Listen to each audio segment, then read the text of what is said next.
Forced into marriage, she wept on her wedding night, but found in the Marquis a blazing passion. The bells tolled as if the stone itself had a voice. Helena felt the vibration in her ribs before she crossed the chapel threshold. Wind pressed against the oaken door and slid in at the hinges, threading through beeswax and damp petals. A thin scent of lilies rose in the cold like a memory that refused to leave. Her hands were steady because they had to be. The veil grazed her lips each time she breathed.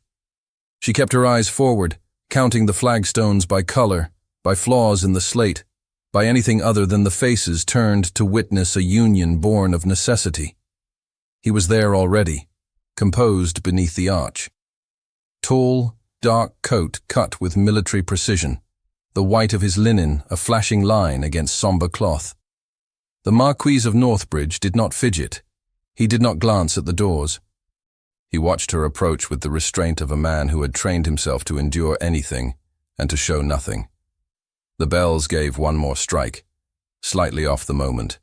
The sound slipped into her bones like a cold draught beneath a door. The words began. The phrases of contract and vow, old and unornamented, fell between them with the weight of legal promises. Helena answered when required, her voice lower than she expected, the syllables catching once on her tongue and then clearing. She did not look at the few faces allowed to stand witness. She looked at the hands that would soon take hers. The Marquis's hands were steady, long-fingered, the right knuckle pale as if habit had taught it to clench, and then taught it not to. "Do you?" someone asked, the way doors ask whether they will be opened. "I do," she said, and felt her throat grow warm because it was not a lie and not the truth. It was what must be said to keep her father's creditors from opening their own doors. When it was his turn, the Marquis's voice did not falter. It was not unkind. It was exact. Each word sat where it belonged. His gaze did not avoid her. It held, dark and unreadable, as if he believed a person could be examined for damage and reassured just by looking. A quiver went through him when the bells trembled again at the wrong instant, almost as if someone somewhere had pulled the rope too soon. It passed so quickly, she might have imagined it. But she had made a life of noticing errors in columns of numbers, small and telling. She marked it without meaning to, and filed it the way she filed a discrepancy, with care. Her mouth was dry. He had offered a square of white linen at the entrance to the chapel. Formality extended like a bridge. She had refused it because pride made smaller distances seem larger. Now she wished she had accepted, if only to learn how he folded courtesy in his hands. They exchanged what needed exchanging. The air was colder near the altar. The light slid over the carved stone, picking out a lamb, a vine, a sword. Her name was spoken, then his, the syllables binding not to romance but to obligation. And yet the ache that rose behind her eyes was not bitterness. It was a kind of grief for what might have been if the world had been gentler to both of them. A book was brought. The page left for signatures smelled faintly of iron gall ink. Her hand did not shake as she wrote her maiden name for the last time. The Marquis signed in a firm, architectural hand. Each letter a bar, a lintel, a brace. Sand was shaken to dry the ink.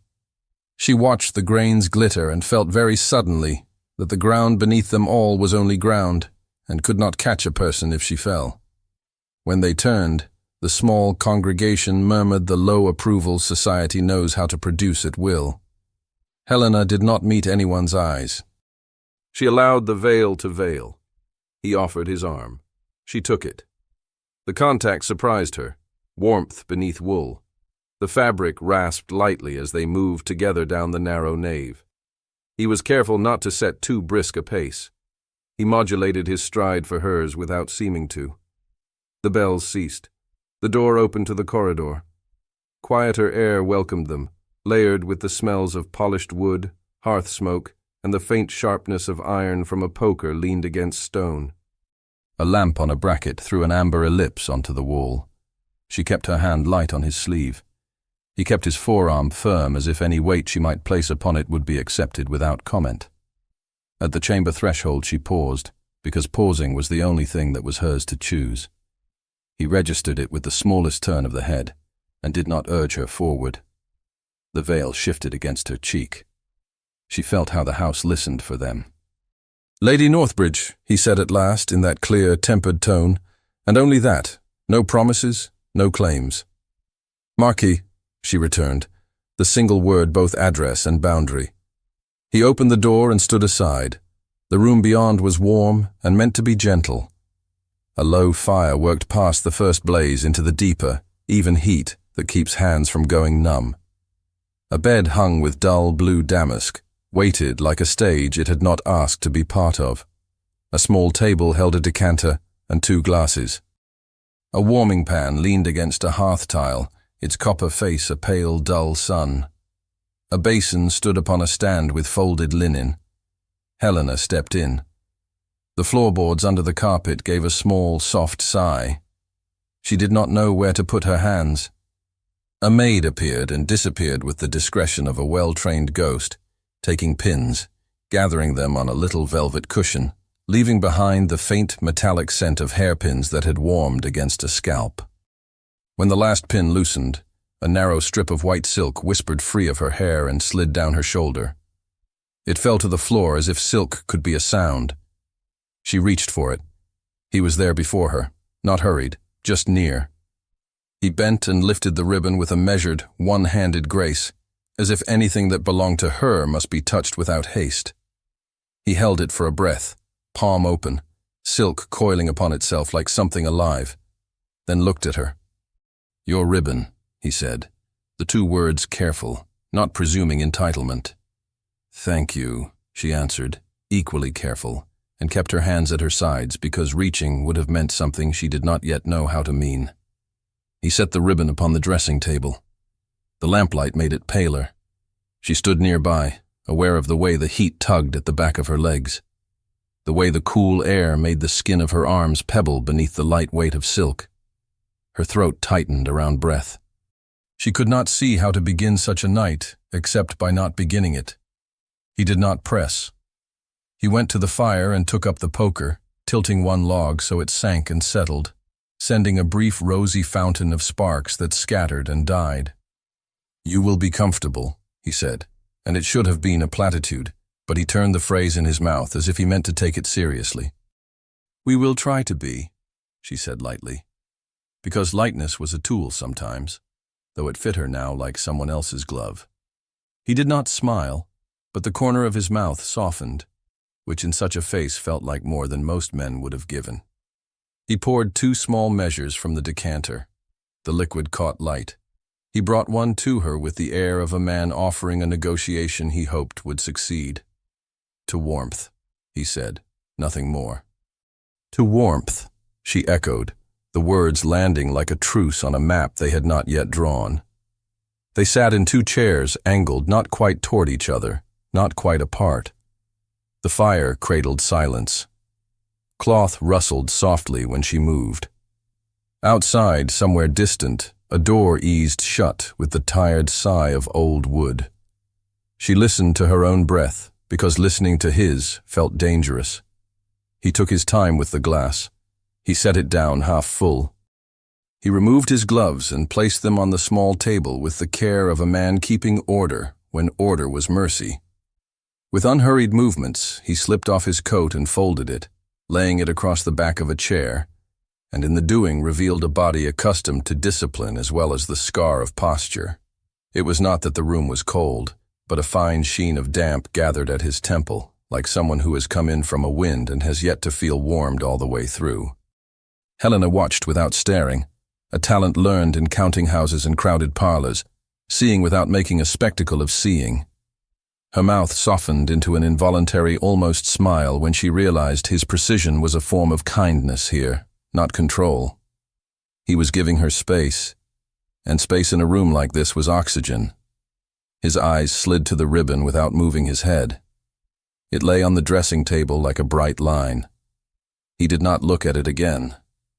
She did, and then away, and then back. He rose and crossed to the hearth. His right hand trembled along a fraction of an inch as he reached for the poker again, then steadied as if he had told it to. The trembling was not real. she might have said to herself if she had wanted to spare either of them. But honesty was a cheaper thing than lying, and kinder. She stood because sitting made her feel as if she were waiting for something that would come whether she waited upright or not. She moved to the dressing table, touched the ribbon with only her fingertips so it barely moved. Silk slid beneath skin, the smallest friction. "I will have water sent," he said, turning to the bell pull. "Please," she said, grateful for something practical to say. He pulled once. The cord whispered. The house breathed. A moment later there was a gentle rap. A tray was set just across the threshold by hands that did not hurry and a presence that did not intrude, and then the quiet resumed with the perfection of a drawing room that has been closed. They navigated the territory of small tasks together, as if doing so could teach them cooperation. She poured, he held the basin. She dampened a cloth. He placed the pitcher back precisely where it had stood. When she offered to return the favor, he shook his head once.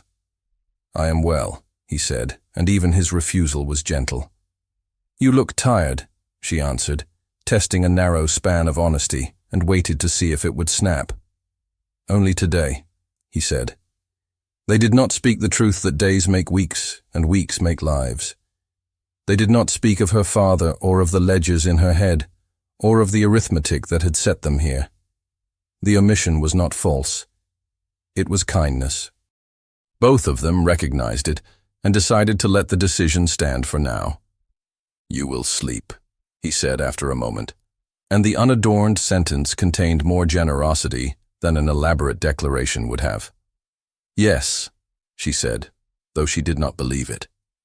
He moved toward the door to the outer room, perhaps intending to give her privacy, while the maid returned to undo the last unkindnesses of pins and laces.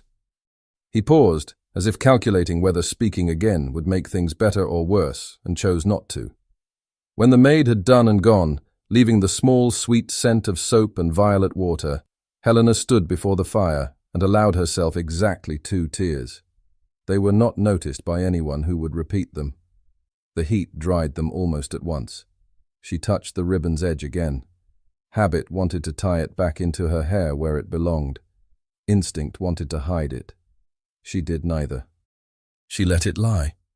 He came back, slower than he had left, as if he too had found some private ledge and stood upon it.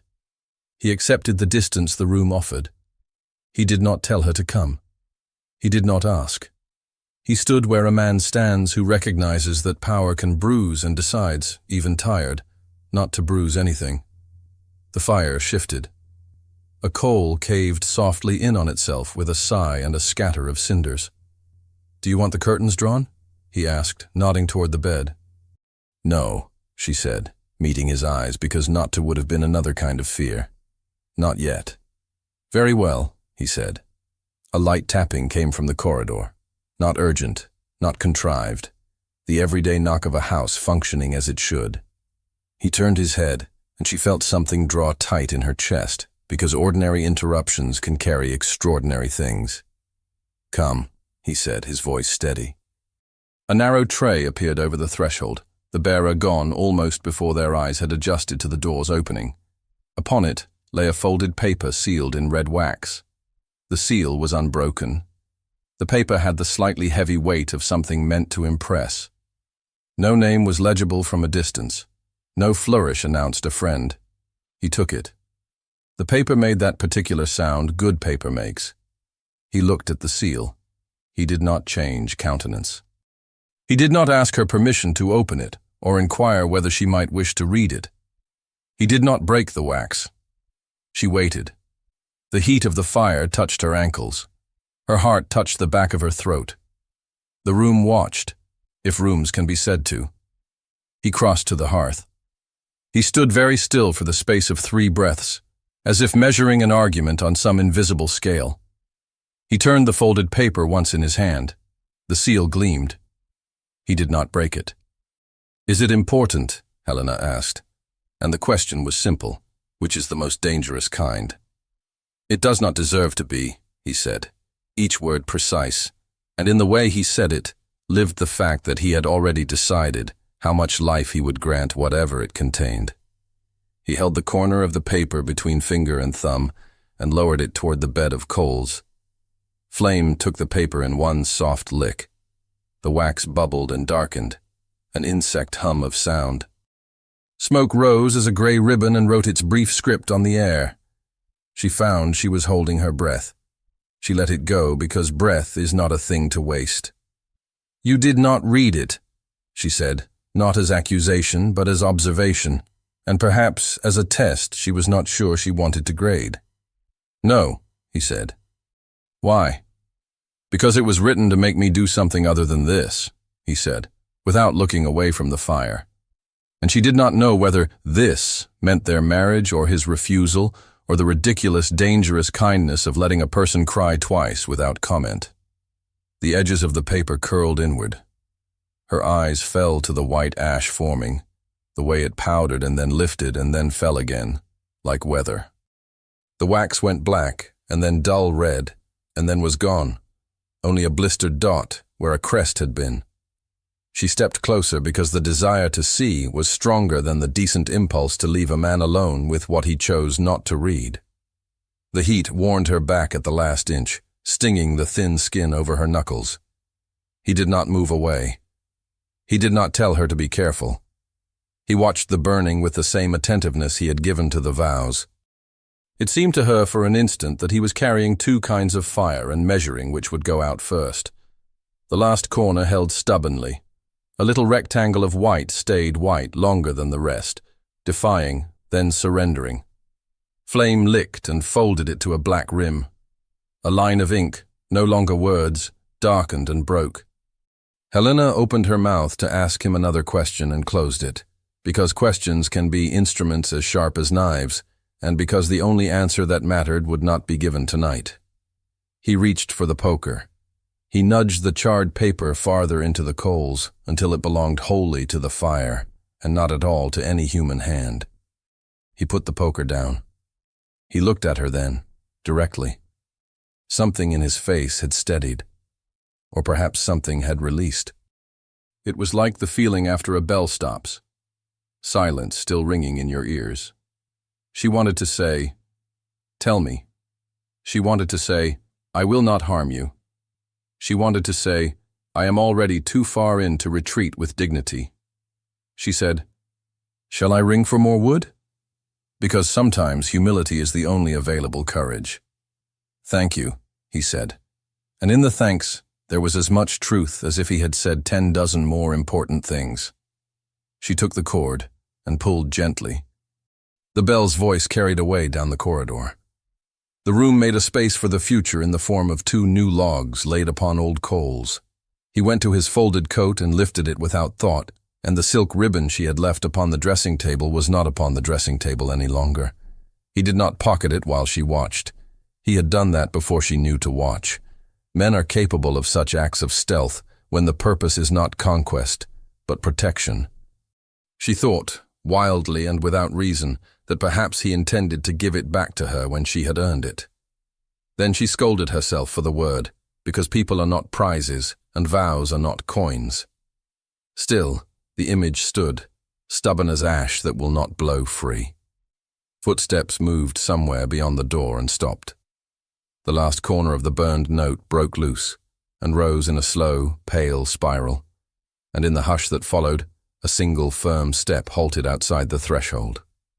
The step halted outside the threshold and held there, steady, as if the house itself were taking a breath.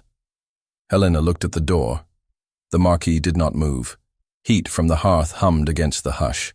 Then the latch lifted with polite caution, and a footman edged in with a bundled armful of split logs.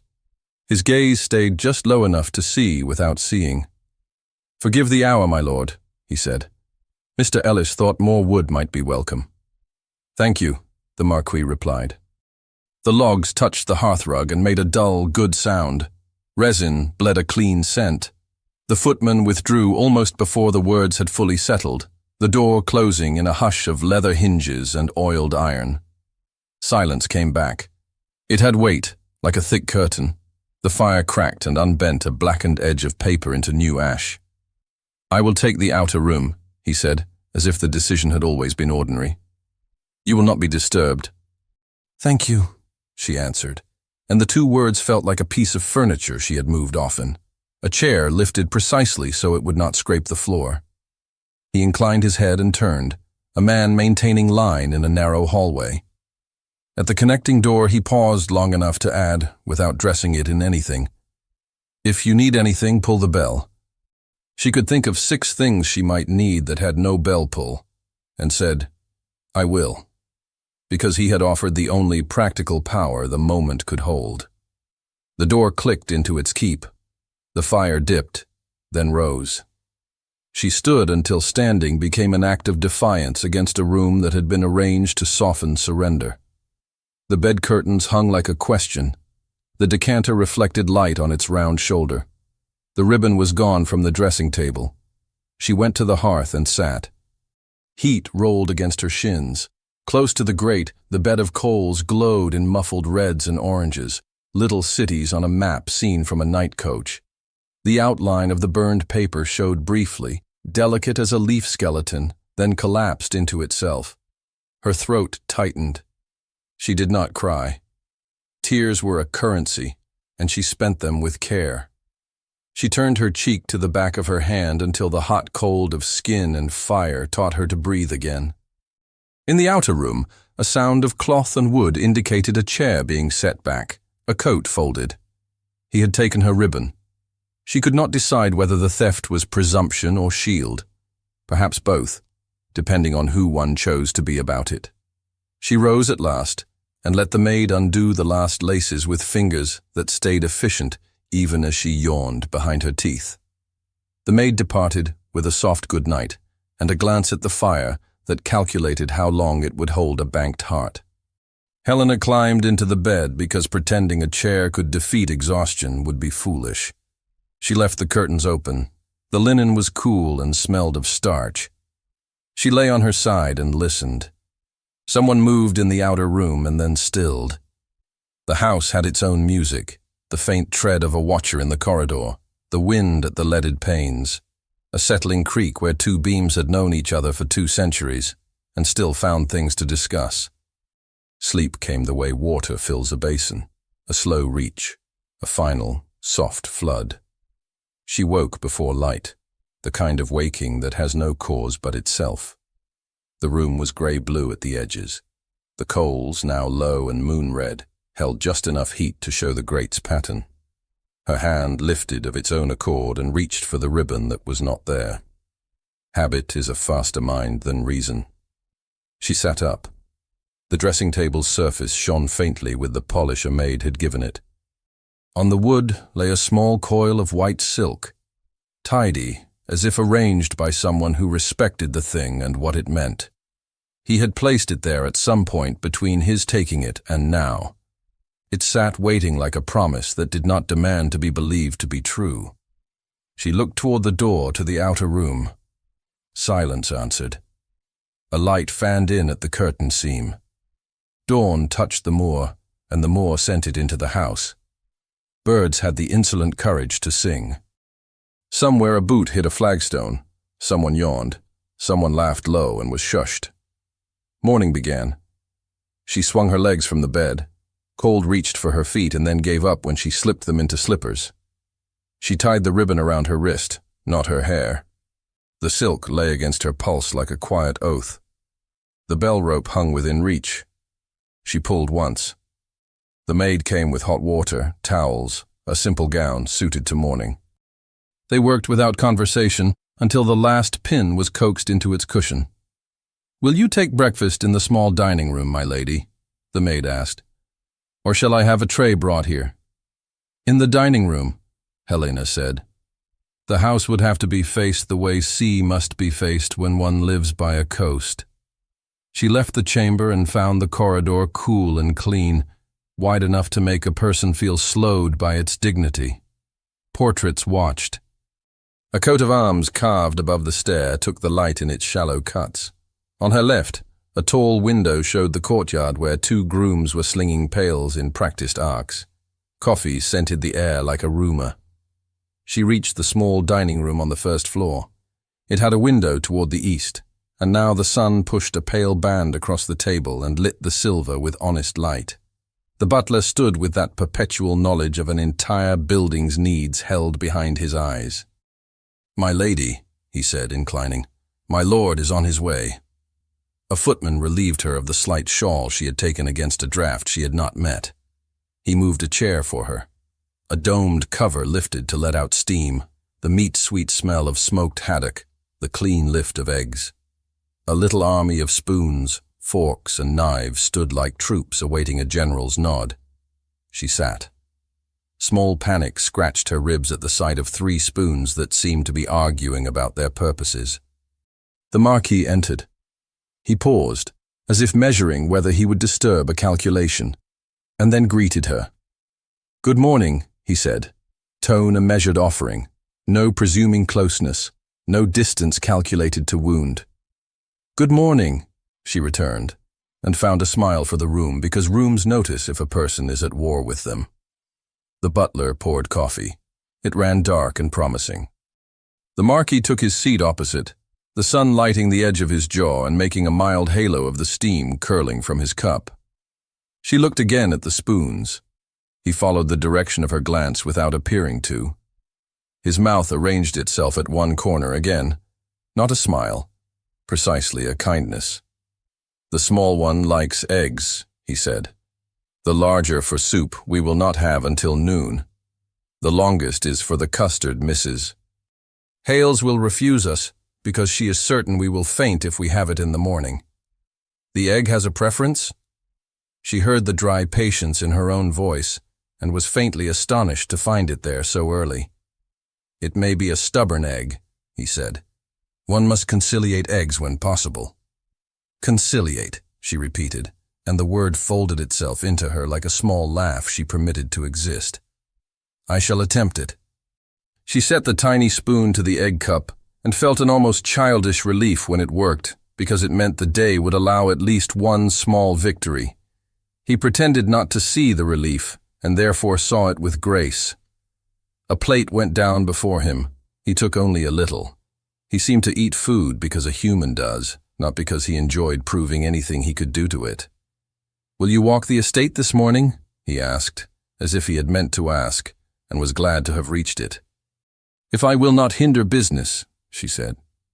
It came out almost formal, and then she softened it, because life was long, and politeness could be gentle if one allowed it. "I should like to see what is real." He looked at her then. She felt the look as one feels sunlight through glass. "It is all real," he said, so simply she wanted to argue for the sake of resisting the feeling that he had waited for someone to say it. "We will be back well before noon. The lanes are decent. There was less rain than expected last week." "I have boots," she said. "Good," he replied, and in the single syllable there was what might be approval. Breakfast arranged itself into a reasonable thing. Coffee refilled what courage took. Bread crust gave way under butter like a human accommodating a plan not entirely objectionable. The Marquis allowed a pause to become permission for the day to begin. They left the dining room without haste and found the pale morning full. In the courtyard, a light cart waited with a pair of cobs whose ears turned toward voices and then forward again in soldierly readiness. The steward stood near the wheel with a ledger and the particular patience of men who reconcile columns with reality. "My lord," he said, nodding. "My lady." "Mr. Ellis," the Marquis returned. "We will see the lower meadow first." "Yes, my lord. The far tile came loose in last night's wind," the steward replied. "Tom set a ladder." Helena climbed to the cart and settled onto the narrow seat. The Marquis took the place beside her, leaving room enough between them to honor the newness and the iron rules of it. The cobs set their shoulders to the lane. The castle slipped behind as if a great creature had decided to sit back and watch. Fields lay in low green, hedges made their modest fences, larks made fools of themselves in earnest joy.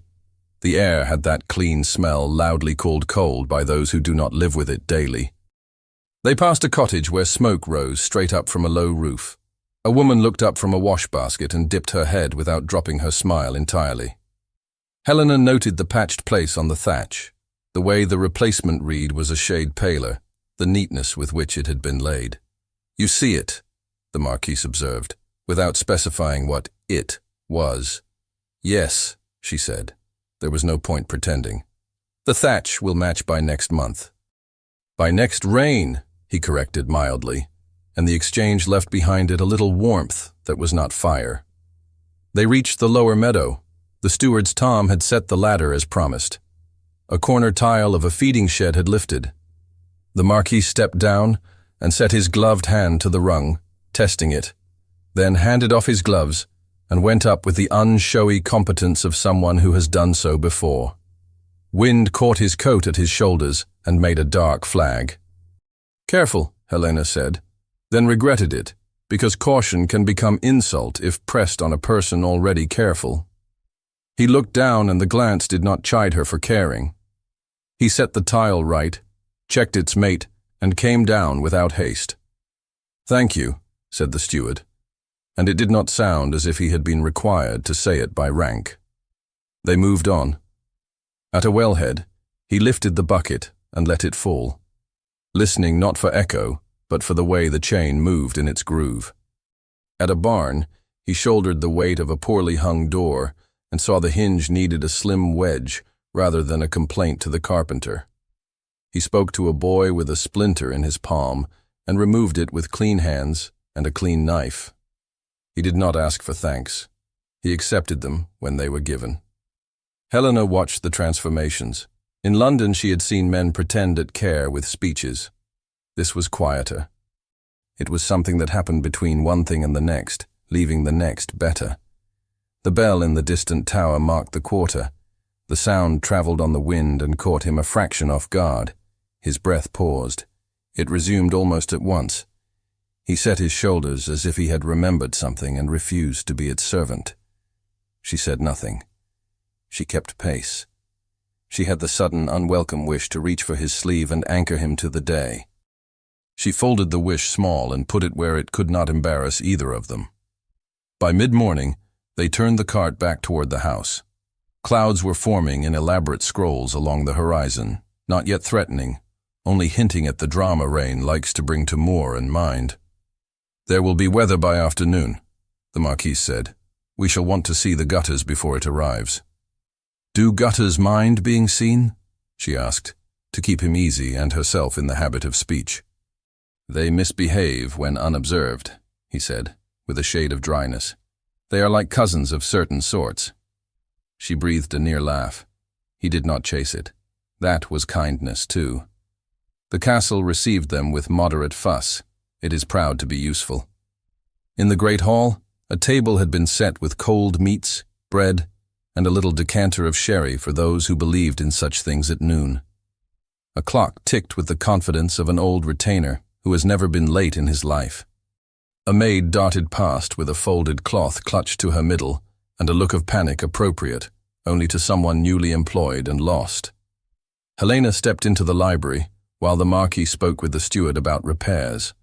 She paused at the threshold. The room belonged to a different species of time. Light fell along long shelves in a way that made dust look like a slow snow. Chairs had been placed where a person might sit to forget they were sitting. A large table near the windows held a few things arranged so neatly they could only have been left that way to be found. She moved closer. A pocket watch lay open. Its hands stood at a minute long past, its face a pale circle against dark wood. Beside it, a small brown glass vial nested in a shallow dish to keep it from rolling. A folded paper packet of powder sat under the lip of the vial dish as if someone had mislaid it, and someone else had decided to keep the mislaying tidy. She did not touch them. She stood and looked until the knowledge of looking grew heavy. Her first thought was that it was a man's things, set out for use, and then abandoned for a reason not visible. Her second was that certain scandals in London had taught her the names of substances a person ought not accept without question. Laudanum had its stinging, sweet odor when opened. When closed, it had only the absence of smell and a promise. Rain tapped the glass once. Then again. The sound was tentative and then more sure, like a mind approaching a decision. She reached toward the watch and stopped a breath before contact. A footfall behind her, quiet and measured, let her lower her hand without having to confess curiosity. "My lady," said the butler, respectful as always, "Mrs. Hales would be grateful for your preference regarding the afternoon tea." "My preference," Helena repeated, drawing herself back from the table, "is to trust Mrs. Hales." The butler allowed himself the smallest relief. "Thank you, my lady. She will be, I believe, very relieved." "Is there," she began, and chose her words with care so they would walk where she wished. "Is there much that requires arranging?" He considered the question, not just for its words, but for its request.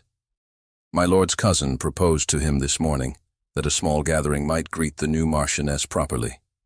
Mr. Ellis awaits instructions. "The cook has strong feelings about game when rain comes."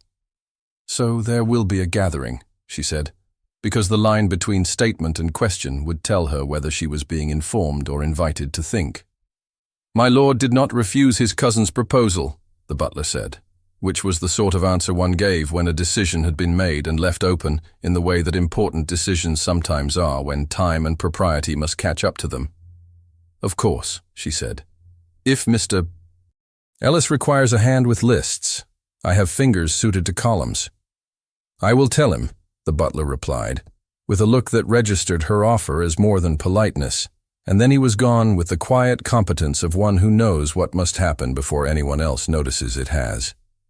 She glanced once more at the watch and the vial. She left them as she had found them.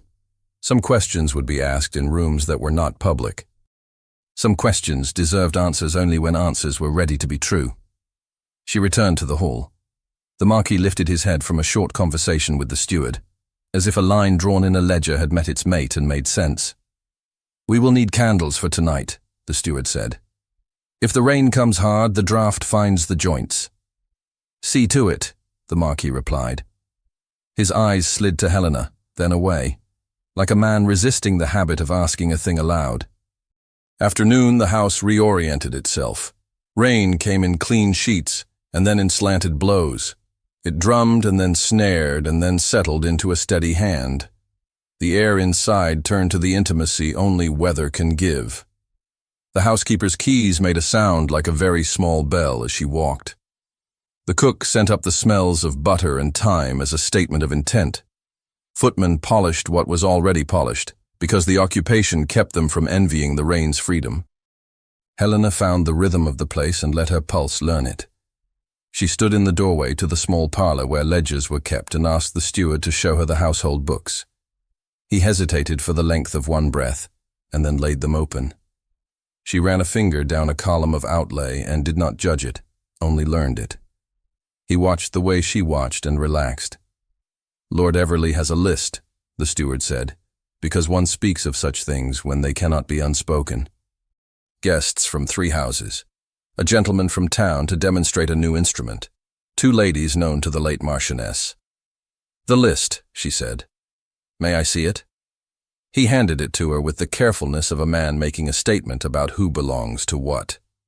Her eyes skimmed, then rested on a name she did not know, and a description that was too bland for innocence. A gentleman of learning invited to the country. She did not ask what the learning might be. The cardstock had a London stationer's imprint at the corner. Respectable, expensive. The hand that had added the names had flourishes Helena now knew. Everley's choice of pen made as much theatre as his choice of people. The Marquis came to her shoulder. He stood close enough that she sensed his quiet rather than felt his heat. He tilted his head toward the list. "If it is decided," she said, careful with the tense, "Mr. Ellis will need to know how much wine remains and whether the lower servants must be engaged from the village." "It will be decided," he said, which told her the direction of the wind without pretending it was her job to bring the canvas up the mast. "And the house will hold it," she said. It was not flattery, only recognition. "I will not be useless in it."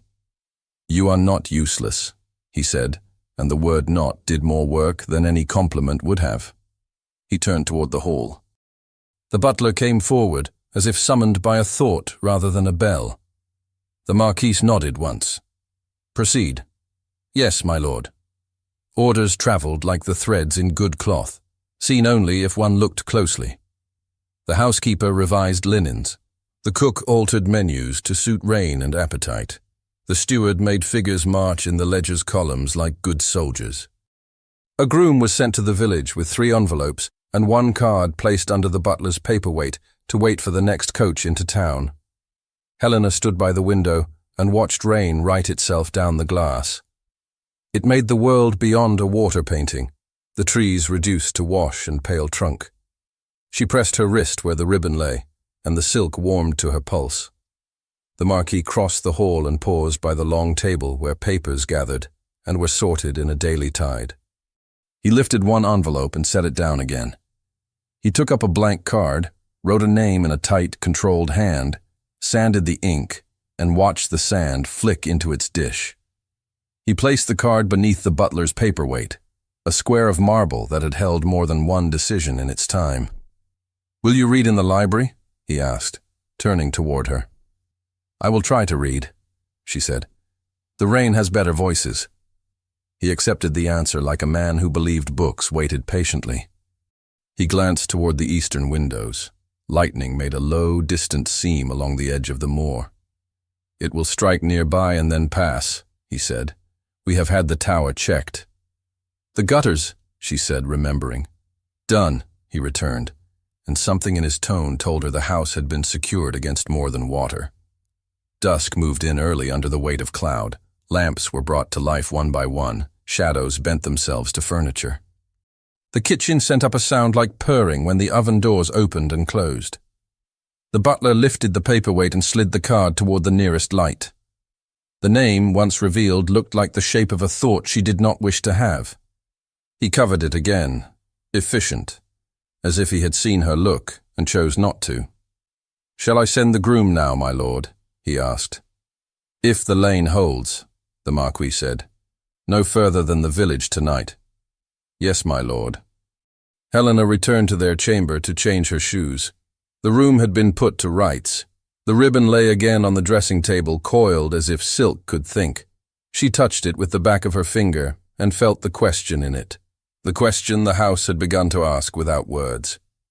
Thunder rolled, not near, but near enough to be noticed. The air had that charged feeling that makes a person unconsciously hold their breath.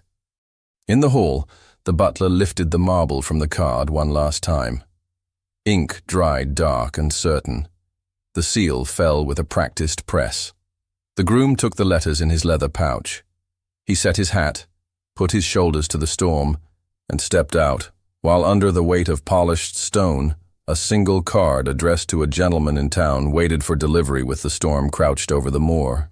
The storm took the card from the butler's hand and tried to swallow it whole.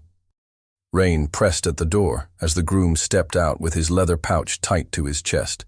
Wind caught the lantern and blew it nearly flat before it righted with a shiver. The butler shut the door and stood for one breath, with his palm on the wood, as if blessing a messenger.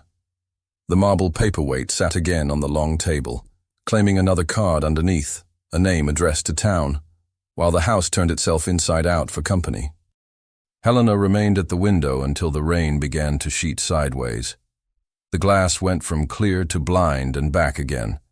Footmen moved through the blur like men walking in a dream with trays and candlesticks and folded napkins that looked like stiff, proud birds. Somewhere, Mrs. Hales argued with a pan and won.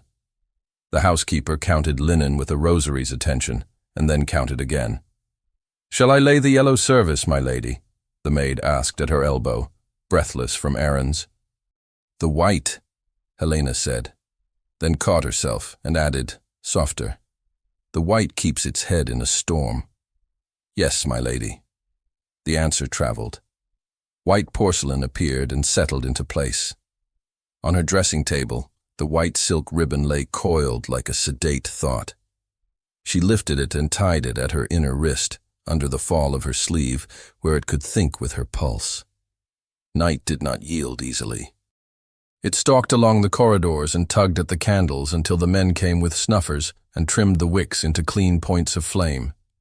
The Marquis conferred with the steward in low sentences that carried more doing than speaking. Helena watched him measure the weather like a man who had learned to respect forces he could not command. "Mrs. Hales requests permission to add a fish course," the butler announced, appearing as quietly as a change in barometer. "If the moor allows the river to behave." "It will misbehave," the Marquis said dryly. "But she may have it. The men from the village will not faint if they meet a few bones." "Very good, my lord." Helena drew a long breath. "There will be music?" "Yes," the Marquis replied. "Mr. Ellis engaged the village violinist. He is better than he knows. And dancing. If the floor holds." "I trust it," she said, and only the two of them understood that she was trusting more than wood and nails. He inclined his head. That was all. It was enough for this hour. Rain slackened toward dawn, the way a man falls quiet after a long argument. The sky grayed. Lamps went out, one by one, like a constellation agreeing to rest. A team clattered into the yard. Another followed.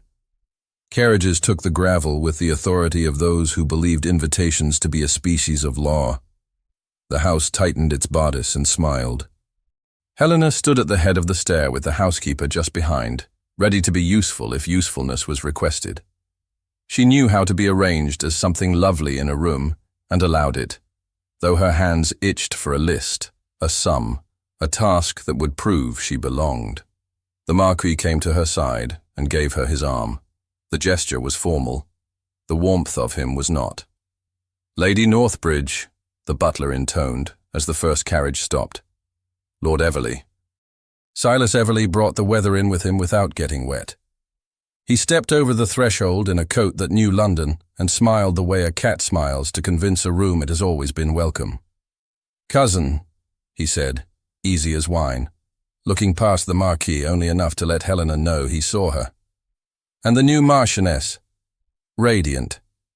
The county will be grateful." "We hope to spare the county inconvenience," the Marquis said. "Ah," Everley returned, as if discussing a hunting schedule. "And a small celebration is not inconvenient, but a balm. Consider me at your service."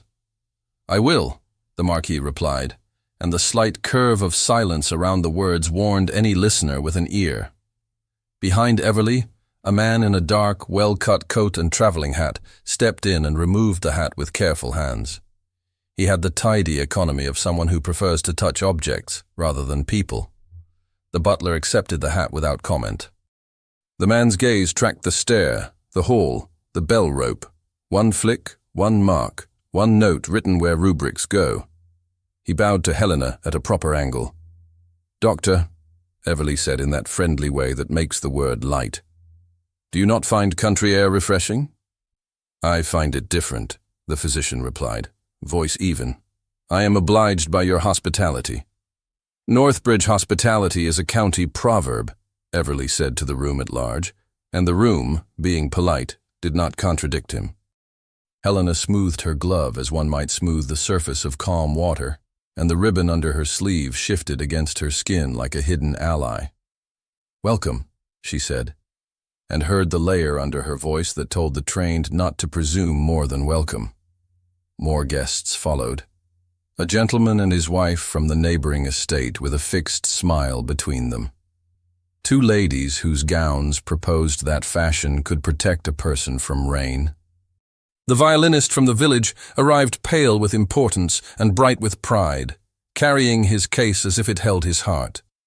People shed capes and shook off droplets that glittered like scandal in light. The house filled with it, the sideways glances, the small admiration, the curious cruelty that passes for entertainment when there is nothing else to do. Helena held her chin level and let her eyes be intelligent, not naive. She could be made to blush. She would not be made to stagger. When she could breathe without feeling watched, she leaned toward the Marquis's shoulder and let her voice find the place between form and intimacy. "Everley means to be useful," she said, as if remarking upon a bouquet. "He means to be seen to be useful," the Marquis answered, equally low. "There is a distinction." "There is," she agreed, and the agreement shaped a thin wire between them that would hold for now. Music began. The violinist found his courage in the first long note, and then could not be stopped. Couples took the floor with that civilized hunger the gentry have for patterns they can master. Helena accepted a dance with the Marquis because refusing would have called attention to something that deserved none. He took her hand, with an exactness that told her she would not be made to feel foolish. They moved together in rows and turns, figures learned in childhood and called up now like saints for help. The floor held.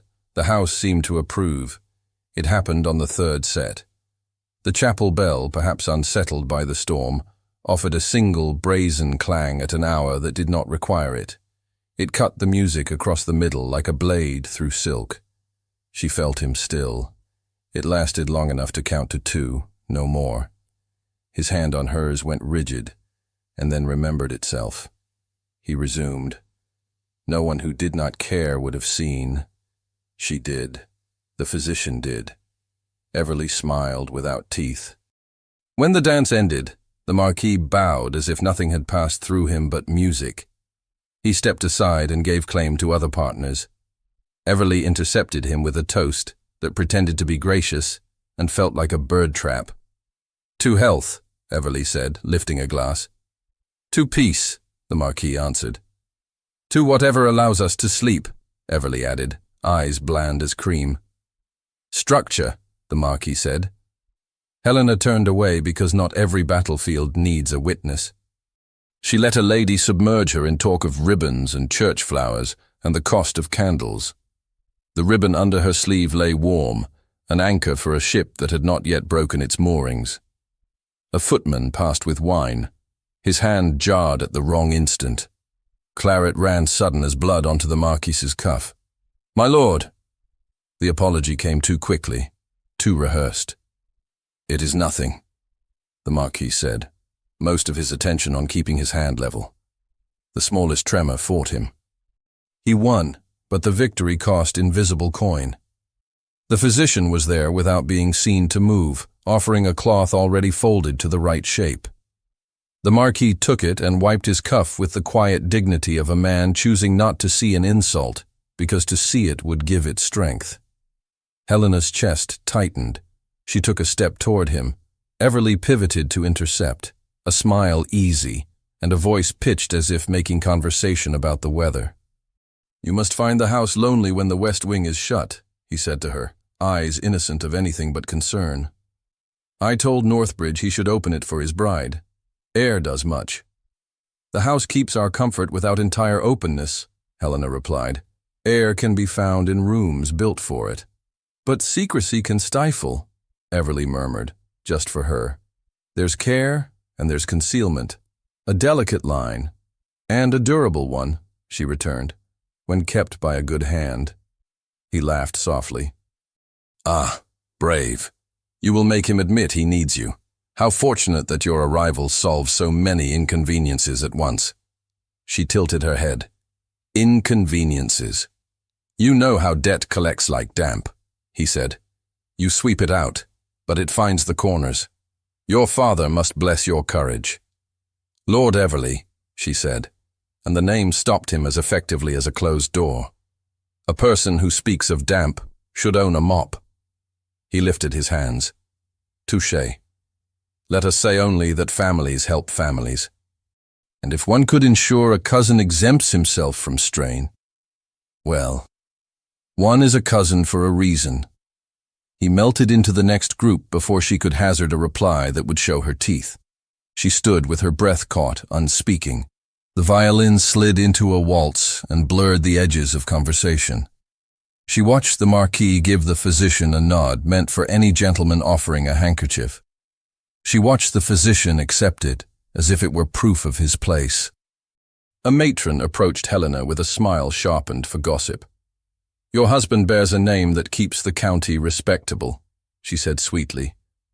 "One prays, he bears it well." "He bears it without your prayers," Helena answered, polite as a church door. The lady blinked, surprised by the weight of the wood, then remembered an errand that did not exist and departed.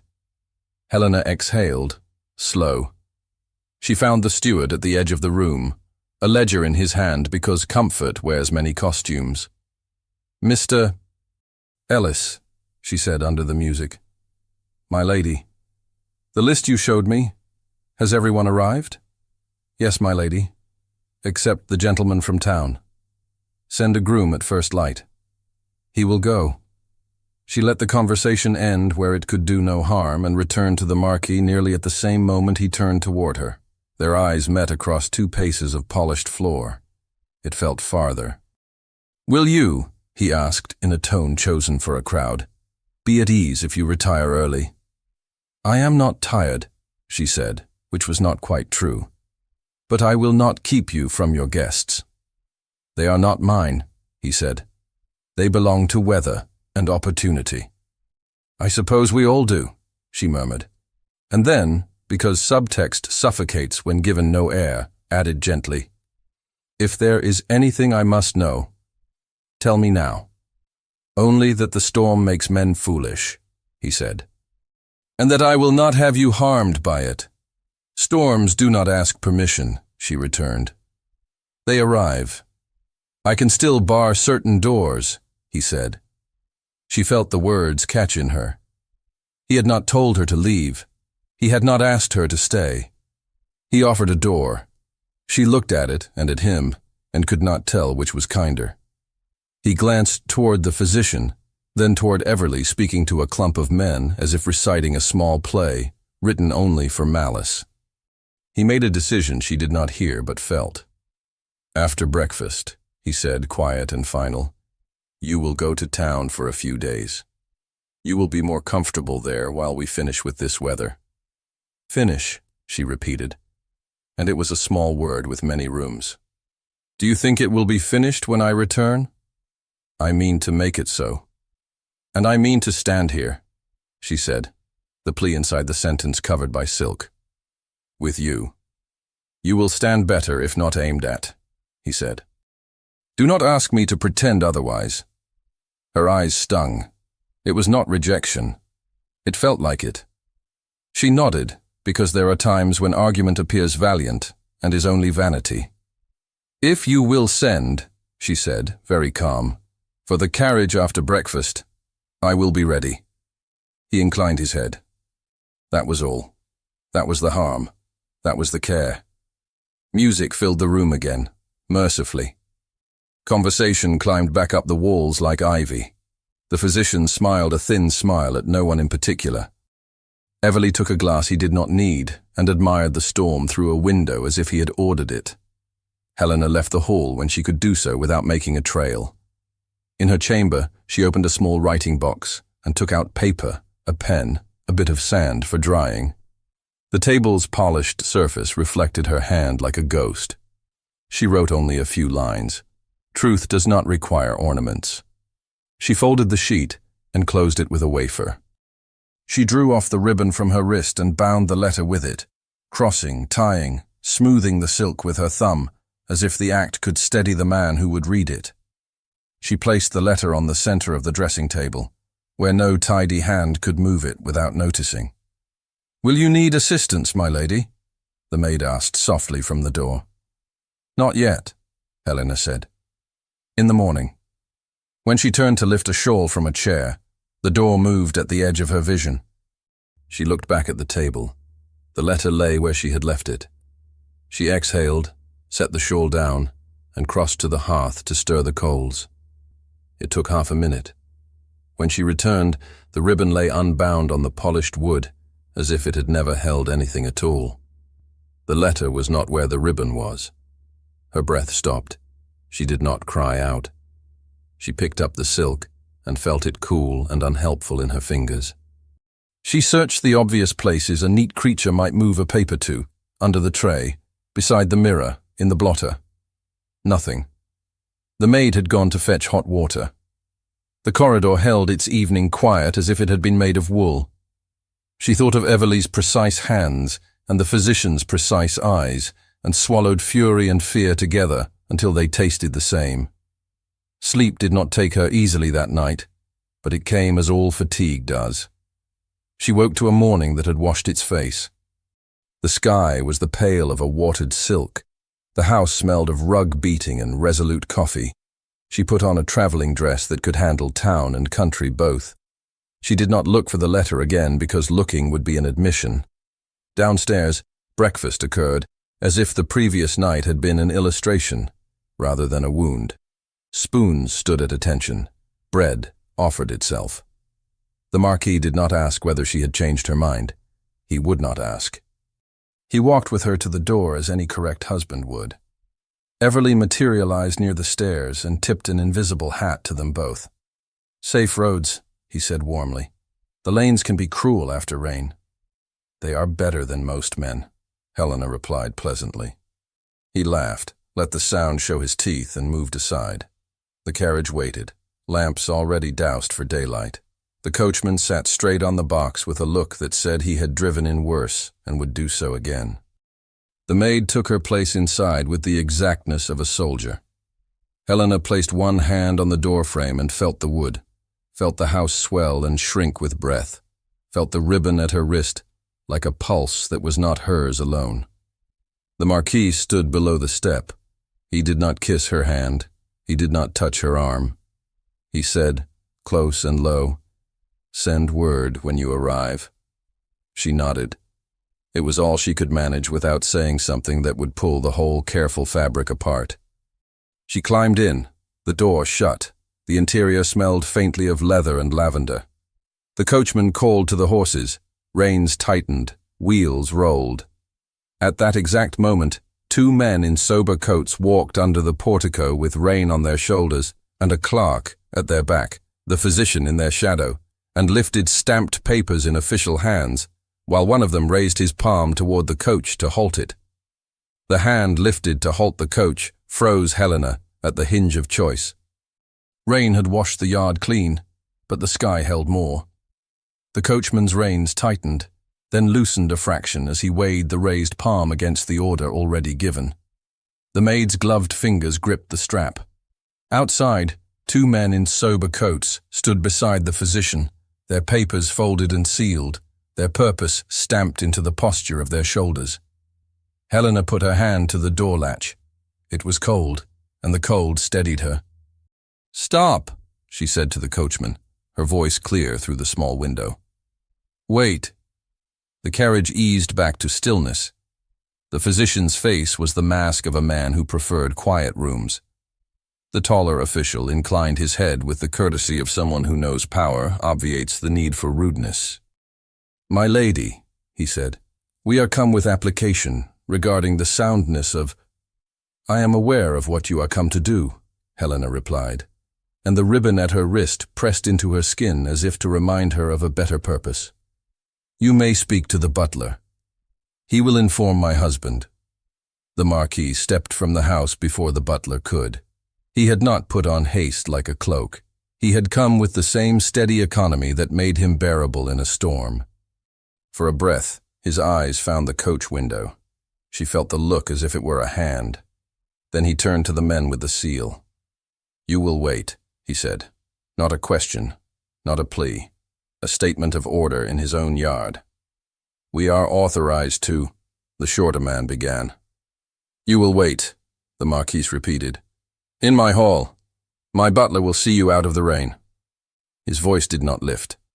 It did not ask for understanding because he did not need it. The men glanced at the physician, who blinked assent as if to keep the scene orderly. They stepped under the portico. The butler bowed without warmth and ushered them in. Helena pushed the carriage door open. She descended in a single motion that had cost her pride to learn and her life to require. "I am not going," she said, standing on the wet stone. The Marquis's jaw tightened, then eased. "You will be safer." "No." She swallowed the softer words and left the hard one. "Not today." He did not argue in public. He tipped his head toward the chapel court. "Come," he said. "We will not be interrupted there." She walked beside him across wet stone. Rain ticked from the gutters like a clock. The chapel door stood ajar, a black line drawn in stone. He reached it and paused. "I will be 2 steps behind you," she said. not sure why saying it mattered until it did. He opened the door and went in. The chapel had not changed since the vows. Beeswax, damp stone, the smell of lingering lilies that had never been told whether to rejoice or mourn. The light came thin through leaded panes and laid grayness on the pews. The bell rope hung motionless in its arch. He took 2 steps toward the chancel rail and set his hand upon its smooth edge. The curve of his shoulders altered, almost as if the weight of his own restraint had shifted. He stood very straight. Then his breath went disordered. "Gabriel," she said, before she knew she would use his name. He did not answer. His hand flattened harder against the wood, a white flare blooming across his knuckles. Perspiration gathered at his temple without the heat to justify it. His right hand, the one that had held a sword at some time when swords were still asked to do things, trembled once and then again, as if an invisible musket drove its percussion against him. She crossed the floor. Standing in front of him with too much space between them would make a show of mercy neither of them wanted. She came to his side instead, shoulder close to his upper arm, as if facing the same altar would make them allies rather than adversaries. "Count with me," she said softly. Quietly. In. Out. His breath fought. He refused to let it win. He closed his eyes, and even that was an act of will. She slid the ribbon from her wrist without looking down. Silk whispered against skin. She took his right wrist, slowly enough to be refused, and encircled it with white. He did not pull away. She crossed the ends and tied them in a small knot, leaving the tails long. She wound one tail around her own wrist, not binding it, only laying it there as if to make a single line from one pulse to the other. She did not tug. She breathed. "In," she said. 1, 2. He matched her. Sweat cooled. The tremor softened like a line of ink lifting under damp. "Again," she whispered. 1, 2. He followed. The chapel accepted them. Minutes have different weights. These had lead in them. They passed. He opened his eyes at last. They were very dark and very tired and very much alive. "Thank you," he said, and the words were not a surface courtesy. They were breath given back where it had gone to hide. "Stay with me," she answered, because asking him to be all right would be foolish, but asking him to be here was possible. "I will," he said, and the sentence landed between them like a hard thing they had earned. She released the ribbon from her wrist but left it knotted around his, tails falling like a pennant. He looked at it, then at her, and did not untie it. "We have visitors," she said. "I heard," he returned, and the dry twist almost made her smile. "Everly sent them," she said. "Of course," he said. He stepped back a fraction and leaned against the end of the pew, as if allowing wood to carry what his body preferred not to. He lifted his hand to his brow and then let it fall. The ribbon tails slid over his cuff like a promise he had not been aiming to make. "I will tell you," he said. "Because I should have told you before. Because I cannot bear you standing between others' voices and mine without the truth in your hands." She folded her hands and waited without crowding him with her attention. A silence that has been made safe can hold more than words. "During the war," he said, "a fall and a blow. Not remarkable at the time. Enough to make a man be more careful with his head thereafter. It made nothing in me untrue. It made certain moments, noise, suddenness, bells, regard me as if I were a field to be crossed without permission." He paused. She understood the shape of the sentence and what it declined to dramatize. She did not tell him she was sorry, because pity has its uses, and all of them are cruel. "I learned how to keep it private," he went on. "My father preferred privacy to rumor. The staff understood the difference between loyalty and fear. We managed. Rare now. Rare enough to call it not a condition, only a fact. Rare," she repeated, letting the word be what it was. "Everly," he said, and the name came out flat. Has long cherished the view that the estate would be better in his hands. In the spring, he acquired certain of Hartwell's notes. He found his leverage where a man does when he cannot make a case on merit. He wrote to me the night of our wedding. You saw the seal. She remembered the paper in the fire. Heat found her face again. She heard the words without surprise and felt them without forgiveness. He threatened, the Marquis said, to bring a commission if I did not allow him to meddle in leases and disbursements. He implied that a doctor would be helpful. The man in the hall, she said. He has given evidence in town before, the Marquis replied, at the request of men whose interests aligned with his recommendations. So you married me to protect the estate, she said. The sentence chose itself. He looked at her. He did not flinch.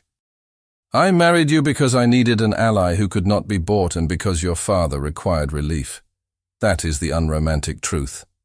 I did not expect, he breathed, and shook his head once, as if refusing an indulgence. This, she said. Storms, bells, you, me. Yes, he said. His mouth moved, and if a smile had been allowed into the chapel, it would have been born in that movement. I do not regret the thing that placed us here. I regret the manner of it. Regret is an honest coin, she said. It spends. It buys nothing I want, he returned, but it will pay for something we must do. She stepped closer, almost, and then did. Tell me. They will ask to convene a commission, he said. They will present a ledger, notes, observations designed to sound careful and be false. They will claim soundness is not present here. They will expect a wife to be confused by physicians and grateful to cousins. And what will we do? We will be dull, he said, with a resolution that felt like the first real warmth of the morning. We will bring facts dressed in plain clothes. Good, she said, and the word took breath like a person. We will need the household accounts, the steward's book, dates of improvements, sums disbursed, receipts. Yes. We will need to know when the apothecary keeps his shop shut, she went on, the merchant house in her blood waking, as if called by its true name. If their book puts laudanum into your hands on a Sunday, it lies. The stamps on paper, they change. I can see which sheet was taxed last year and which was not. Ink tells time. If the doctor filled his ledger with whatever would serve him, he has played scholar, and he will be undone by his tools. How? He asked. Will we see his ledger? We may not, she said. But men who write too much love to leave copies. He carried a small book last night with numbered pages. A person who numbers his pages does not like gaps. He will have another, or he will have sent notes, and servants notice. He exhaled and let his head rest against the wood for a breath. You are brave. I am practical, she said. Courage is when practicality fails. He closed his eyes a second time. Stay. I will, she said, and the knot in the ribbon seemed to tighten of its own accord. They left the chapel as they had entered, side by side, the door giving back a small, hollow sound that felt like a promise. The hall set its face for war, without raising its voice. The butler managed the officials in the anteroom with the firm civility that makes a gentleman remember himself. The physician stood near a window with his hat in his hands, eyes moving like a man counting nails in a floor. Everly was absent, which was like him when work was required. The Marquis said to the butler, "Tea for our guests, then ask Mr. Ellis to bring the accounts." "Very good, my lord." Helena slipped into the small parlour where ledgers slept when not in use. The steward arrived a moment later, the big book already in his arms. He set it down as if offering bread. "My lady," he said, and added in a tone that made her throat tighten, "Tell me where to stand." "At my shoulder," she said. "On my side." He smiled without showing teeth. "Yes." They opened the book. Columns lifted. A year's worth of figures sat in polite lines, asking to be understood. She traced what meant something. Drainage paid at Michaelmas. A carpenter's bill settled early after wind. Blankets purchased in a late frost. Leases renewed. The steward supplied context like a man reading aloud to a person who can read, but wishes the company of a voice. "This entry," she said. £2 to Owen for the well. The day? He ran his finger. A Tuesday. "And this prescription," she said, lifting one of the folded slips the physician had left the day before, darkly suggestive of authority. "Dated on a Sunday. We will need the apothecary's book." "The apothecary closes on the Sabbath," the steward said, cautious. "You know it. I know it. But saying it is not proving it." "The housekeeper keeps lists," Helena said, "of deliveries. She likes to check them. She will recall if anything from the apothecary arrived when it should not." "If we must ask the vicar whether the shop keeps Sabbath, we will. But better the apothecary's own hand." Mr. Ellis nodded. "We can send a footman to ask him to bring his book. If he refuses, we will ask him to recite. He will not lie. His wife would hear of it." Helena allowed herself the smallest laugh. "Then ask the wife." The steward went. The housekeeper came, keys chiming like a discreet bell, and laid her own accounts beside the household's. "I am not clever, my lady," she said, "but I am exact." "Exactness is cleverness," Helena answered. "Show me when the apothecary came last." The housekeeper pointed, crisp. "Friday week. Laudanum for the kitchen maid's tooth. Mrs. Hales counted every drop. Sunday." She stopped. "No, never Sunday." "Good," Helena said. "Keep these close." A maid hovered in the doorway, hesitated, then squared her shoulders and stepped in. It was the same girl who had fetched hot water the night before, the one whose footsteps were quick and quiet. "My lady," she said, cheeks pinking with the audacity of speaking in such company. "The doctor's little book. He keeps his notes in it, but he has a habit." "Tell me," Helena said, turning toward her, lowering her voice so the girl could be brave without believing herself on a stage. "He numbers every page and puts a slip under the binding to mark the place. He did last night." He set it on the side table while Mr. Everly spoke, and when he turned to look at the windows, Mrs. Hales's niece bumped the table with a tray. The slip fell, and I put it back. But it was not paper. It was a copy of a prescription, I think. The stamp was wrong. We have seen the new stamp on the sugar cones these 6 months. This was old. The housekeeper made a small sound of approval. "Sharp-eyed," she said to the maid. "Speak plain, child. You'll not be put out for telling the truth." "It had last year's duty seal," Helena said, meeting the girl's eyes to calm the shaking in her hands. "You are sure?" "Yes, my lady," the maid whispered. "I noticed because I take the wrappers from the sugar, and I like to peel the seals. They changed in Lent." Helena's heart lifted. She did not allow triumph to show. "Can you fetch Mrs. Hales's niece?" "Yes, my lady." The girl flew. The housekeeper followed, proud and brisk. The butler slid into the doorway like a shadow and murmured, "The gentlemen inquire whether my lord is ready to receive them more formally." "My lord will receive them at the village hall," Helena said, before the Marquis could answer. "We will conduct ourselves in public daylight. They may take tea and learn patience." The Marquis stood at Helena's shoulder, and she had not heard him come. He looked at the butler. He looked at Helena. "Yes," he said, "we will do it at the hall." "Yes, my lord." The physician had drifted closer, as if curiosity were a magnet he could not resist. He smiled amiably. "I am always willing to be of service," he said, the words a silk glove on a fist. "We know," the Marquis replied. "You may convey your willingness to the magistrate." The physician's eyes flicked to Helena's wrist. The corner of his mouth moved when he saw the white silk ribbon tied around the Marquis's. He turned away as if he had seen a detail that mattered and disliked the implications. The day gathered itself. Rain lifted. The wind took a breath. A message went to the village, then returned with the news that an inquiry could be held in the morning. Public enough to satisfy curiosity. Formal enough to satisfy law. The steward sent word to tenants who would be asked to speak to weather and work. The housekeeper polished candlesticks that would not be used and polished them anyway. Afternoon dulled into evening. The Marquis went to the chapel once more, not to struggle but to stand.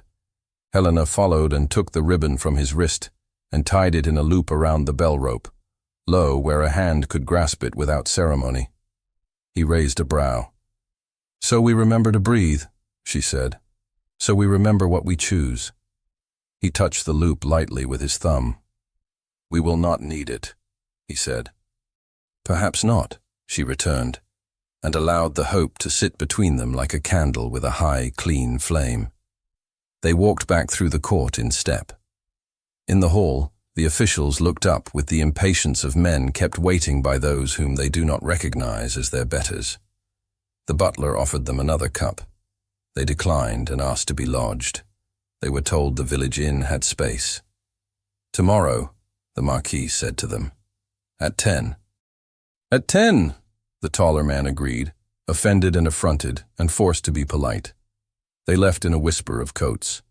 The physician bowed with care that could be read as respect or calculation. He did not look back toward the chapel. By night, the house had become itself again. Servants ate in the kitchen, low voices, a burst of laughter that made Helena's eyes sting in the best way. The steward closed the ledger with a sound that felt like putting a lid on water to keep it clean. The butler went quietly through rooms that would host no guests and saw that lamps were safe. Helena stood at her chamber window and found the reflection there, the outline of her face, the pale line at her wrist where the ribbon had lain before she hung it on the bell rope. She touched the glass. Cold met warm and made a small fog. A soft knock sounded. The Marquis entered with the restraint of a man determined to be a gentleman in his own life. "I am sorry," he said. "For what?" she asked. "Not to make him list his sins, only to let him determine what mattered." "For the manner, as I said," he answered. "For requiring you to carry a burden you did not choose." "I chose this morning," she said. "That is enough choice to make the rest worth it." He looked briefly, like a man who has been allowed to sleep. "You were right," he said. "To say storms do not ask. They come. I have spent years building doors to close against them. Perhaps I should have built anterooms instead." "Doors are admirable," she said. "Rooms where one can wait together are better." He nodded. "Tomorrow," he said. "We will show them the difference between a man who is ill and a man who has been injured. Between a house that hides and a house that keeps its secrets until they are needed. We will show them what is real," she said. He took her hand. He lifted it no higher than courtesy and kept it there longer than courtesy allows. His thumb pressed once where her pulse spoke. He let go before decency could be asked to leave. "Sleep," he said. "You too," she returned. She did sleep. Morning came quickly, clean-edged and pale. The house moved with purpose, dressed as calm. A simple breakfast sustained those who would speak and those who would listen. Boots were pulled. Cloaks were thrown over shoulders. The white ribbon, left knotted at the bell rope, swung slightly in a draught like a promise that expected to be kept. They rode to the village in silence that did not wound. Tenants walked in pairs, caps in hand, the steward among them with his ledger wrapped in oilcloth. The butler carried letters like a general carries orders. The housekeeper came as far as the lane and stopped, her eyes bright and dry. At the low building the village used to gather, voices hummed. The hall door stood shut. A man from the magistrate's office, the same who had held up his hand, stood beside it with a paper in his palm. The Marquis looked at Helena. She looked at him. Their hands found each other because that was the shortest distance between two human beings who had chosen not to stand alone. "Ready?" he asked. "Yes," she said.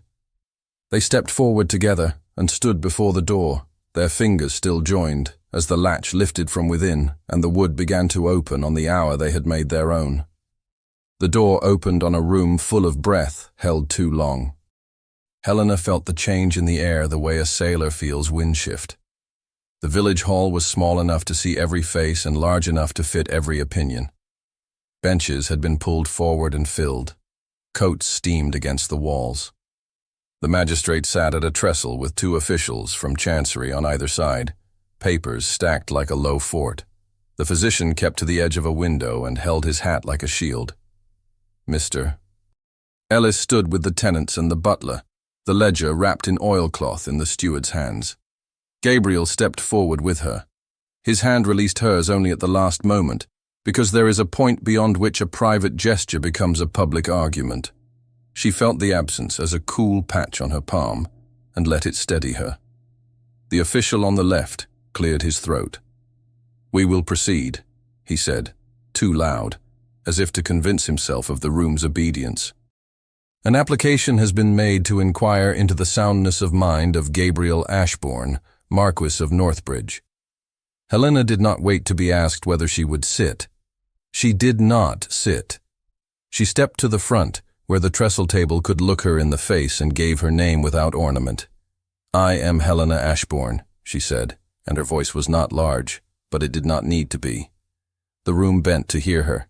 "I am the Marchioness. I will speak before you speak about my husband." Heads turned. The magistrate lifted a hand, half warning, half invitation. "Lady Northbridge, I know what is at stake," she said, cutting nothing and no one, simply laying the words down where there was a space for truth. "You may inquire. You should inquire when someone asks you to. But you should also look. A man's mind is not a rumor to be weighed by those who benefit from his fall. It is a life. It includes his people, and his work, and his word. If you will hear about his mind, you must hear about his heart. The evidence is not in one book. It is in all of them." She raised her hand, and the sleeve fell back just enough to show the white silk at her wrist. She untied it with careful fingers and crossed the small space to Gabriel. No one breathed. She placed the ribbon into his open palm and left it there, slow, public, plain.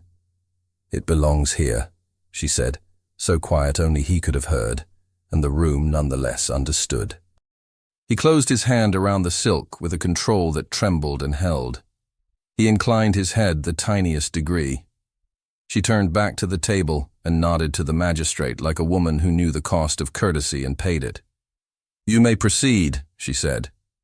Gabriel stepped forward, and the left side of the room, the side that remembered his father and his grandfather, straightened. He placed the ribbon in his waistcoat pocket without drama and rested his fingertips on the edge of the trestle, as if to steady the paper rather than himself. "You have the word soundness before you," he said. "Permit me to give you other words: drainage, yield, rent, weather. We are not a theater. We are a farm with more roofs than fields, and we must balance both." He lifted a folded sheet from the oilcloth bundle Mr. Ellis had unwrapped and laid it flat.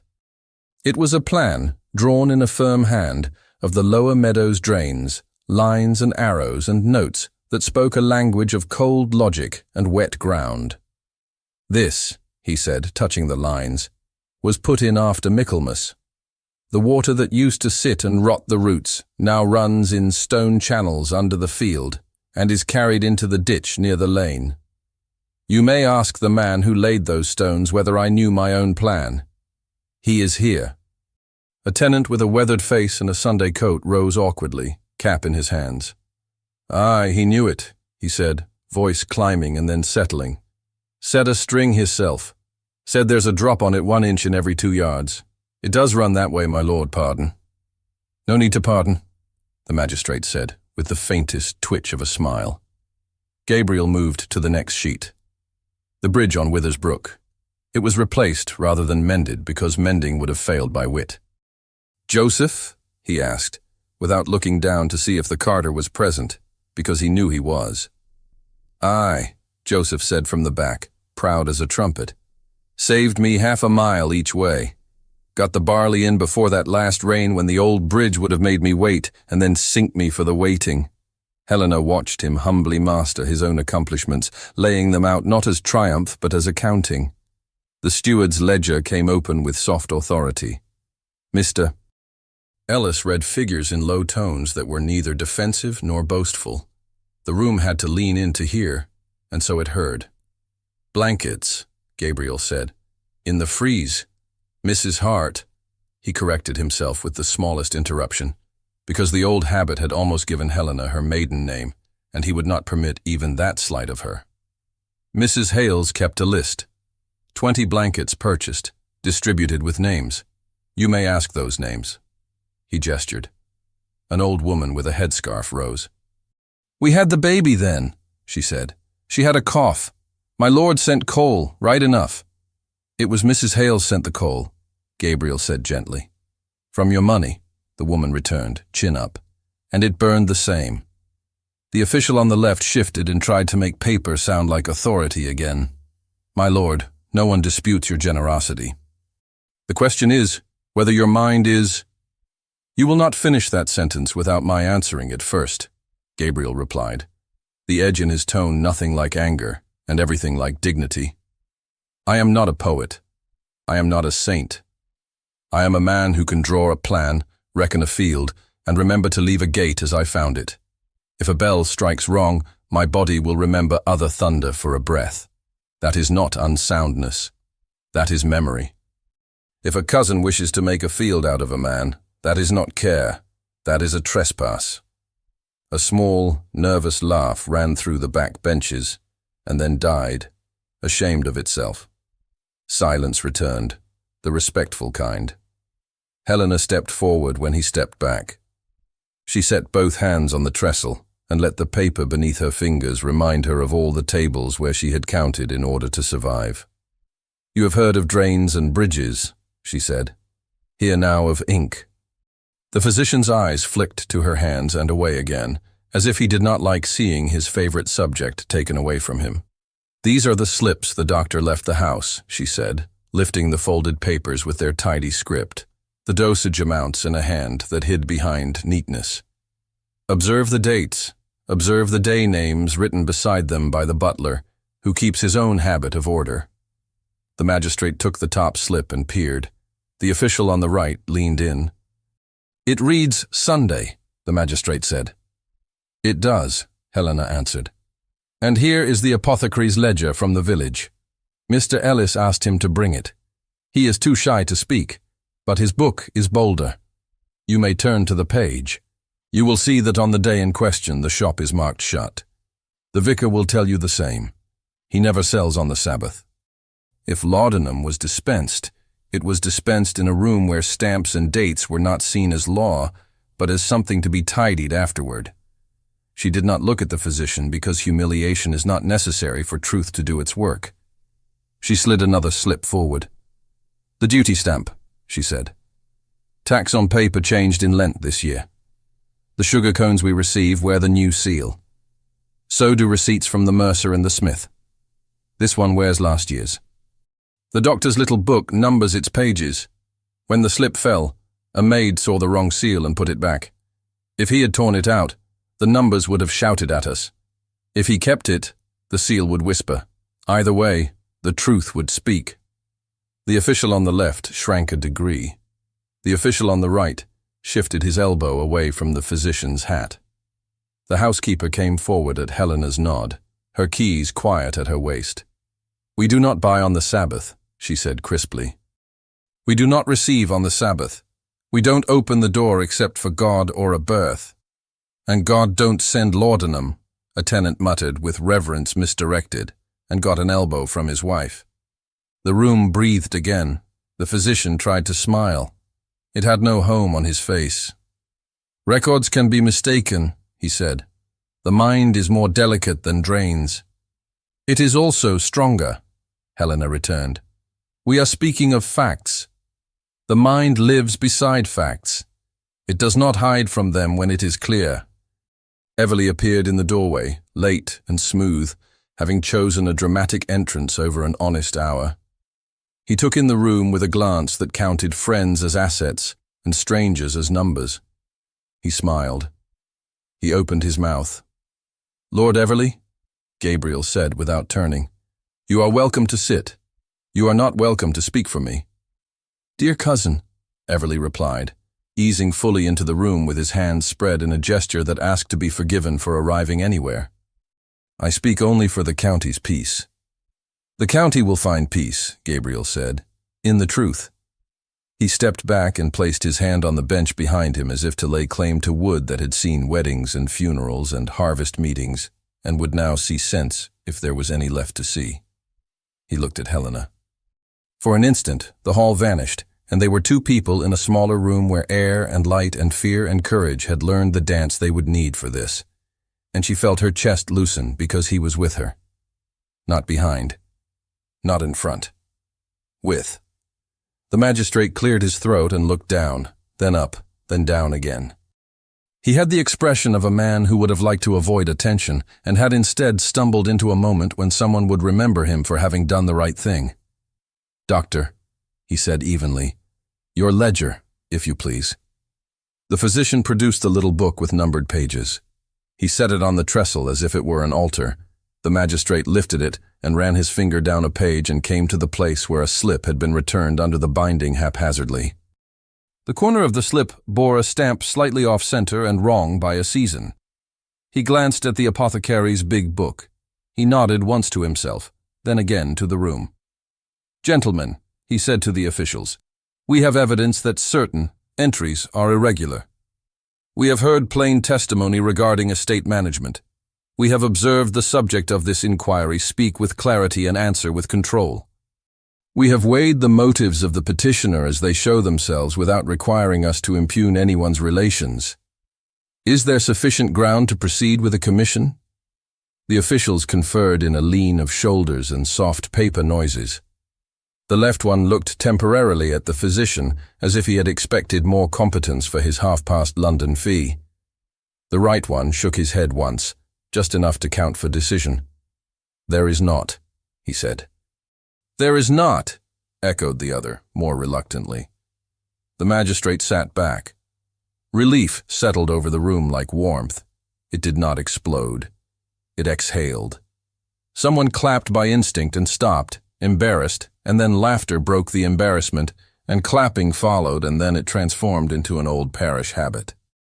A boy pulled the hall's bell rope once and then again, and the sound leapt up into the rafters and into the air outside, where it could be what it was, a voice that belongs to everyone. Helena's throat tightened with it. She blinked, and the tear did not fall because she needed both eyes to see the faces in front of her. The tenants looked not just relieved, but larger. The steward's jaw eased. The housekeeper pressed her keys to her dress and stood very straight and very proud. Everleigh's expression altered by degrees, smile turned down, hands going from open to idle. He did not sulk. He performed graciousness, which is to say, he bowed slightly and turned away before anyone could watch him after that. The physician retrieved his hat with care. He did not meet Helena's eyes. He slipped toward the door, lighter by the weight of arrogance dropped somewhere near the trestle. Gabriel reached her across the small chaos of thanks and murmurs. He did not take her hand at once because the moment required 2 steps of holding themselves upright. Then he did. He lifted her fingers, not to his lips, which would have been theater, but to his chest, a gesture that told her where his gratitude went and where it would stay. "Together," she said, because it was the only word large enough and small enough to be true.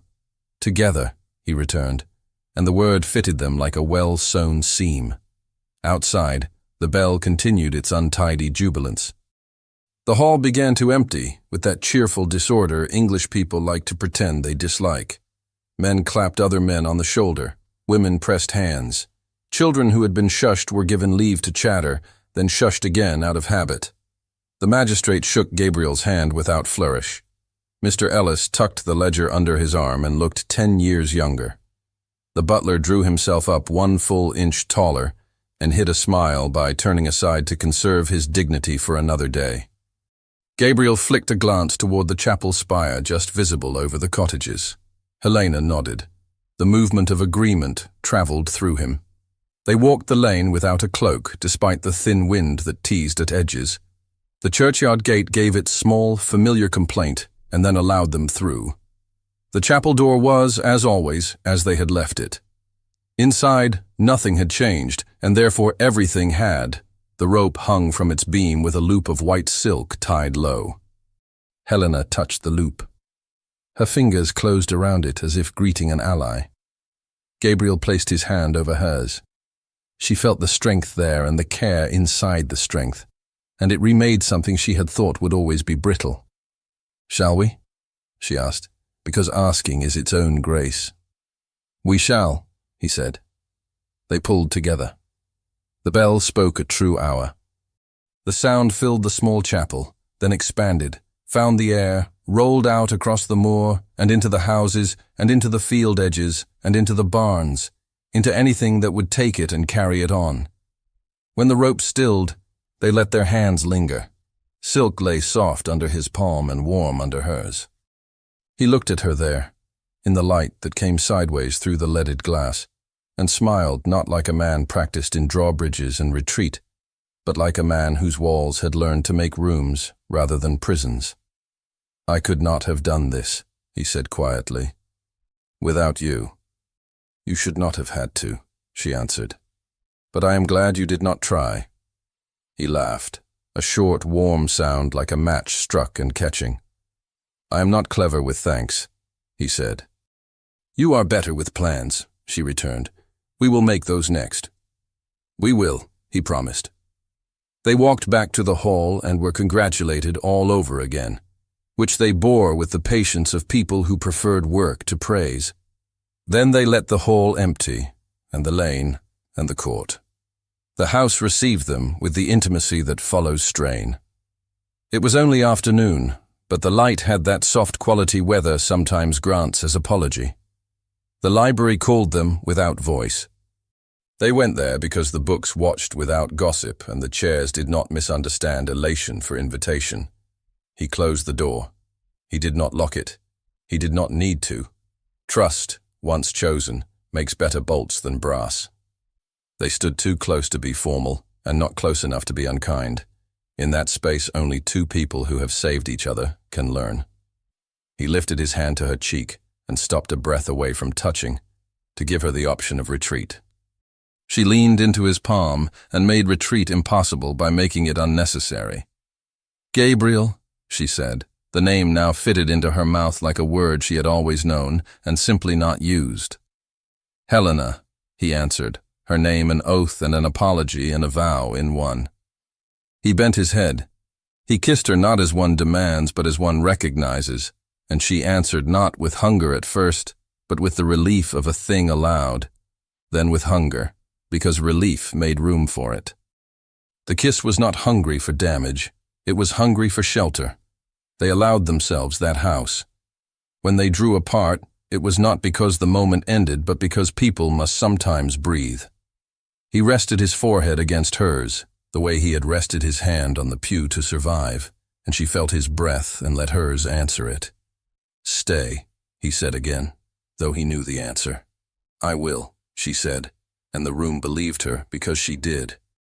They laughed quietly at nothing, and because laughing at nothing is one of the best proofs of joy. The afternoon moved forward. Tea appeared and was drunk without noticing it had arrived.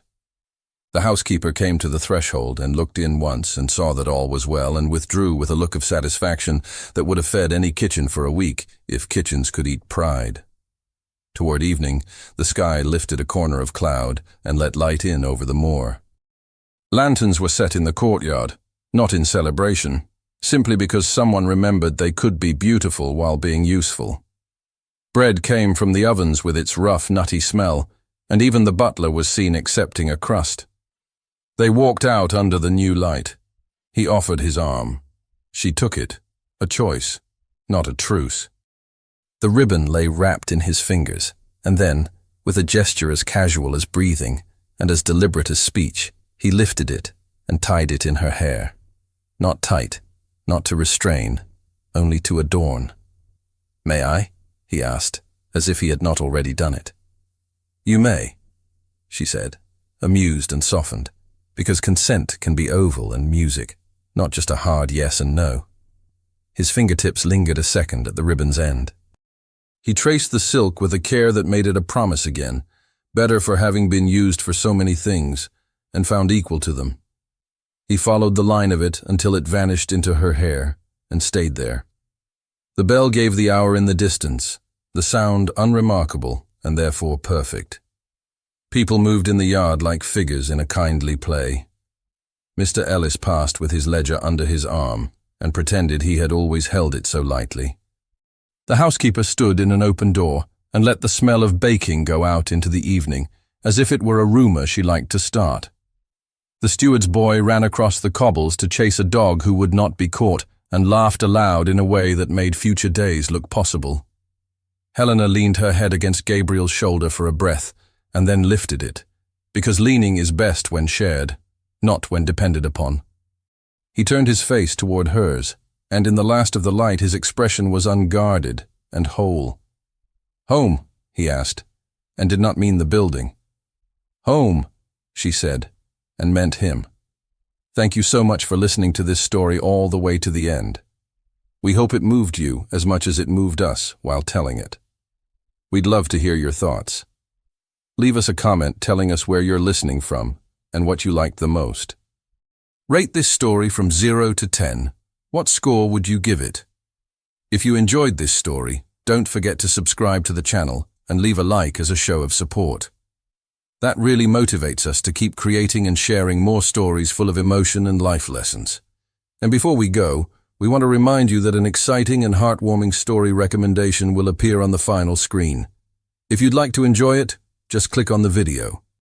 Thank you once again for being here, and we'll see you in the next story.